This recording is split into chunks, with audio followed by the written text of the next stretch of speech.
Hi, folks. Rob Goller here. Thanks for joining me for another edition of our weekly chats about local history. Appreciate the support of this project as always.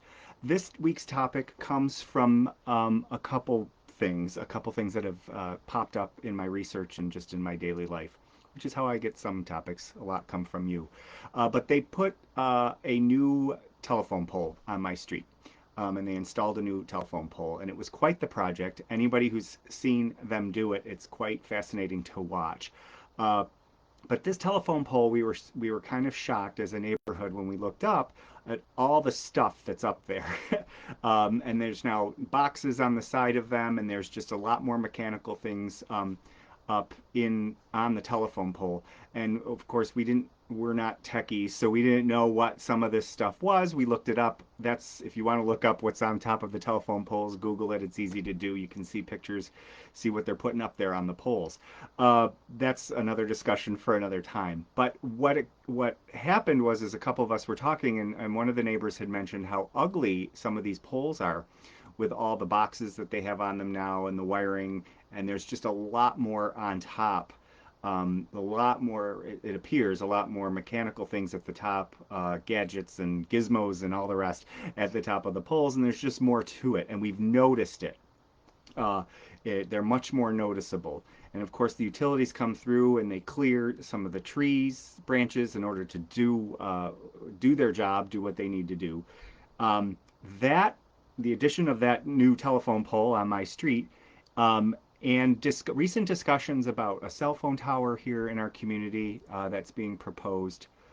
Not the first, nor will it be the last. Over the past couple decades, cell phone towers have um, uh, been in the news a lot more, of course, because a lot more of us are using cell phones. It's the technology, so the towers come with that. And one of the concerns about that have been aired in town meetings and community meetings about these cell phone towers, not just here in East Aurora, but everywhere, um, is how ugly they are. There are other concerns too that are brought up, but a big concern is how massive they are, how they change the horizon that you're looking at. They just change the look, and they call them towers for a reason. They tower above, and so people complain about what they look like. In addition to other things, safety issues, about large transmission lines and cell phone towers. And that got me to thinking uh, about the history of this, and how some of the current day concerns, complaints about utility poles, a concern that we were talking about with the new utility pole in our little neighborhood, um, and cell phone towers. They sound very familiar, eerily familiar, to complaints that occurred more than 100 years ago, 120, 130 years ago. When telephone first came in the 1890s in a lot of small communities, 1880s, 1890s, into the turn of the century, people were really excited for telephone, and then probably a little later, if you look at the history of any community, the electricity came a little after that.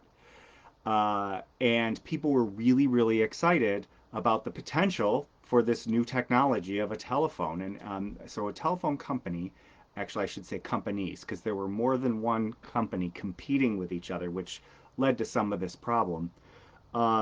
They would come and sell you your telephone subscription, and you would have a telephone installed in your house. But what people did not realize is, in order to be able to talk to someone on the phone somewhere else, it had to go through a wire. And those wires had to go on a pole from your house to the other person's house and through the whole system. And those poles were installed on residential streets and on main streets throughout the country, and rural areas as well. We're excited to get the telephone, but with that technology and with that convenience of being able to call somebody came these hideous poles. And I'm going to post, I can't do it while I'm live, but I'll post some of the pictures that we have of these giant telephone poles. And when I mean giant, they were really tall, and they had a lot of bars on them and a lot of wiring. And so they were really ugly. I think we can all agree that they were ugly. And I don't think, from what I've read in the newspapers and the reactions to the telephone poles, that people were ready for that. They did not know that's what it meant to have telephone poles. And so our Main Street, of course, Main Street in East Aurora was probably the first that got the lines going down it, and then they would work their way out. And then the telephone lines would go down Seneca Street out toward Holland, and it was a big deal in the newspaper when the telephone companies would expand and move into new areas. So, and of course, later when electricity came along and electricity was added to houses, and in East Aurora, and in a lot of communities, 1890 is a key date. So you can tell if you're trying to date an old photograph or something, if you see telephone wires, utilities, the utilities generally went in underground water, water piped to people's houses. That was around 1890. We actually got a lot of our electricity, water, and telephone all in the 1890s. It all happened around the same time.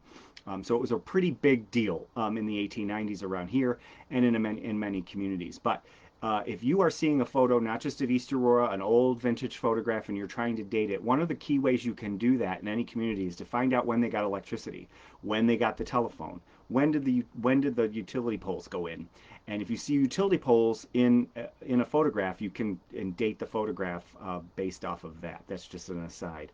So these big utility poles go in, and they're giant and they're ugly, and people almost immediately start complaining about it. Um, we didn't have a lot of trees at that time that were necessarily disturbed, but over time it did happen that way. And these giant poles almost immediately concerned a lot of people. And one of the groups that was really concerned about them was the Board of Trade, which was a group of business people, businessmen at the time, who they were a very powerful group, actually. They were probably similar to the Chamber of Commerce today.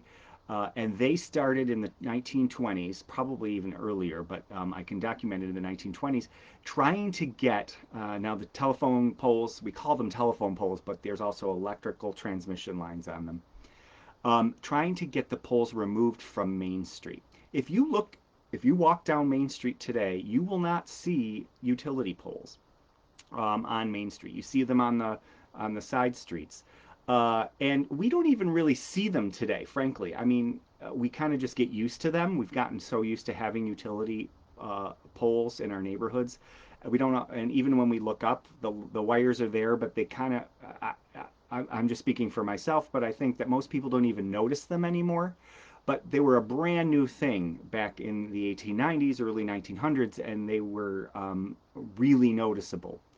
So in the 1920s, there were a lot of safety concerns with them too. When a wire came down, it was coming down on the sidewalk on Main Street. The poles were right in front of all these wonderful buildings. So you have like the Masonic Temple, the Vidler's buildings, this great architecture on Main Street. The theater had just been built. This is in the 1920s, so you have a lot of these great buildings, and right smack dab in front of them were these giant utility poles, um, and they were ugly, and that's what the businessmen said. So they actually convinced in the 1920s, they started to convince the electric company to move the poles. And so in 1929, there was an article in the Easter Advertiser saying that the utility company, the electric company, had agreed, and they were the Associated Gas and Electric Company, they had agreed to move the poles behind Main Street. Now, this was a very big deal. It took a lot of time. They had to get easements. The right-of-ways on Main Street were easier than perhaps what was happening behind the buildings. But they all agreed that this was a better way to do it. Number one would get rid of the poles, but the safety issue. Poles would fall during the storms. If a crew had to go up onto the poles, they were talking about this in the news articles. If a crew had to go up onto the poles, when they were on Main Street, they'd have to bring all this equipment onto the sidewalks of Main Street as people are trying to pass by and the traffic. So in the long run, it was much better to have the poles moved behind the businesses. But in the short run, it was going to cost a lot of money and be a lot of rigmarole to get it done. but they did convince them. And so 1929, 1930 is when they moved the poles to behind Main Street, at least in the section of up by the theater, up by Vidler's. They moved them behind the businesses, and then of course the rest of Main Street was the same way. We have old photos. I'll post those of pictures of the West End. Same thing. You have they just dominated the streetscape. They were so ugly, and it was impossible to miss them. So all the photographs we have are just the first thing you see are these giant utility poles, and you're not appreciating the buildings. And you can see how it could be an issue if the lines were to fall, if there was a storm, or they needed maintenance. It just wasn't a very convenient or safe way to do it. So they moved the lines behind the buildings. Now, if you are looking at a photo of East Aurora, an old photo of East Aurora, and you see those giant poles up on actually either end of Main Street, but they first moved the ones up on the Olean section, up by Olean, the east side of Main Street. You can date your photographs. If you see those giant poles on Main Street, it's between 1890 and probably 1930, mid 1930s. There are other ways to check for the dates, but if you see poles, that's a clear indicator of the timeline of when that photograph was taken of Main Street. So even today, you don't see utility poles on Main Street. You see the street lamps. You see some wiring going from across Main Street, like the North and South Grove. There's wires going across. We have these now big traffic lights and the turn signal or the pedestrian push buttons. Those things have replaced those giant utility poles, but you don't see the big utility poles on Main Street anymore. And that goes back to a concern of the business people back in the 1920s. It wasn't by accident. Now, the ugliness of the poles was only one reason why they were moved. Probably the bigger reason was that in the 1930s, in late 1920s and into the 1930s, they were starting a Main Street widening project, which actually led to the building of the Circle down at the other end, at the west end of the village. And they were widening Main Street. It actually eventually became a WPA project, Works Progress Administration project, during the Great Depression to hire local people. And in addition to building the Circle, they widened Main Street and at all ends of Main Street. And they actually the right-of-way changed, and the utility poles would prevent Main Street from being widened. And in the process of all that, they realized they were actually thinking to the future, and they thought anytime we want to change Main Street, if we want to widen it or do any infrastructure work on Main Street, these poles are going to be a burden. So on a residential street that probably wouldn't change much, they weren't as big of a deal, and it would be harder to get them moved anyway. But on Main Street, on your main roads, where there's a lot of pedestrians and street crossings, they were thinking ahead, which was quite interesting. And they actually said that in the one article, that in the future we won't have to deal with these poles anymore.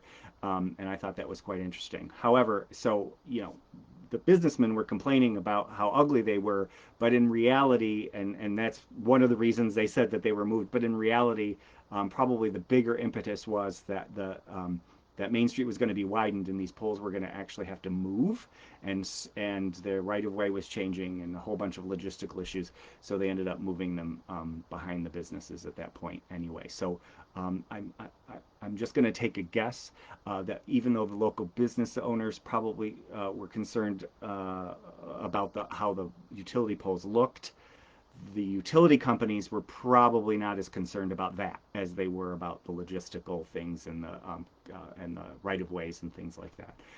That's just a guess on my part, knowing how utilities have probably worked from the beginning to today. That the impetus was probably more logistical than visual when it came to the utility poles. So when we are talking about how ugly some of these, or how people feel about the aesthetics of cell phone towers and utility poles, and utilities like that, and they're talking about ugliness of them as one of the reasons they might not like them, it's not a new debate. This has been going on since the 1890s, perhaps even before, when small towns like East Aurora, and it can be any small town, when the utility companies came in, the debate almost immediately started. And then, of course, once people saw them, there was debates over whether they wanted these poles in their neighborhoods. Um, and so once they saw them, they're like, okay, the expansion of them into other neighborhoods became a debate as well, just like today when it comes to cell phone towers. People see a cell phone tower, they see transmission lines, um, and those bigger ones, and they are concerned because they've seen them, and that was similar to what was happening in the 1890s. So the, what I think is the debate today about the bigger technology, you'll read in the New York Times was another thing I read about the 5G technology, where in these small neighborhoods, these giant computer gizmo things is what they called them, on poles. So these giant poles show up on intersections, and in many cases, people say they ruin the aesthetic of the neighborhood. But on the other hand, they're saying today that in order to get the 5G technology, to get the technology to use the cell phones that we're so used to and that we want, the trade-off is we have to have this aesthetic compromise in order to get the cell phone service that we need. Same as what was happening in the 1890s. You want the electricity, you want your telephones, you're going to have to put up with these giant, ugly utility poles in the middle of your main street, until, of course, they were able to convince the utility company to move them. So that, again, history sometimes repeats itself, but more often it rhymes, and in this case, it's sounding like it's rhyming. The debate today, the concerns today over utility transmission lines, things like that, is rhyming a lot with what was happening in the 1890s and early 1900s. And then, of course, as the technology improves, and we get used to things. Again, the telephone poles out in front of my house, out in front of our businesses, we don't even really notice them anymore. When you look at the photographs too, you'll see that the utility poles back then had multiple lines. They didn't have the technology to put information into smaller infrastructure. So the infrastructure was huge in order to meet the needs of what they were doing. So that may have been part of it, but I think we just have gotten used to seeing these things, as opposed to in the 1890s. This was brand new and pretty shocking for people to see these big giant utility poles just popping up, and in many cases ruining the aesthetic of their small towns. And East Aurora was one of those small towns where this was happening. So thanks again for joining me. I hope that answered some questions that I did a little digging to find out more information about it after we were discussing utility poles and how ugly they are. And yes, in many cases they're ugly, but the trade-off is we get electricity to our homes, and we get cell phone service. So the debate continues as to whether it's worth it. Again, keep the comments coming. Thank you for the support of this project. Last week, I got some great feedback about the women voting topics. If you didn't hear of it, because of the holiday, it kind of got, I didn't get to post it as early as I wanted to, so feel free to go back and watch that. Got some great feedback. I did add a little correction, just a little caveat. I do this live. So sometimes, again, the facts that I have notes, and sometimes I throw facts out and then I'll watch it later, or I'll go back and review and find out, oops, I did not get my fact correct. So I always try to correct it. Feel free if you hear something wrong to let me know. I'm glad to correct it. I do this live on purpose, or else otherwise I would never post anything, because I'm a perfectionist and I want it to be perfect. So I do it live on purpose to avoid that. But with that comes some occasional mistakes, and so I try to correct them as I go along. Again, keep the comments coming. You can either put them in the comments section or send me a private message, as most of you do. And getting some great topic ideas, and I'm trying to keep up with them all. I will get to them all. And thank you, as always, for helping me keep history alive. Again, I'm Rob Goller, the town and village historian, but these videos and a lot of the research I do are not a part of my official duties as town and village historian. So thanks again for joining me. We'll see you next week, and enjoy your summer. Take care.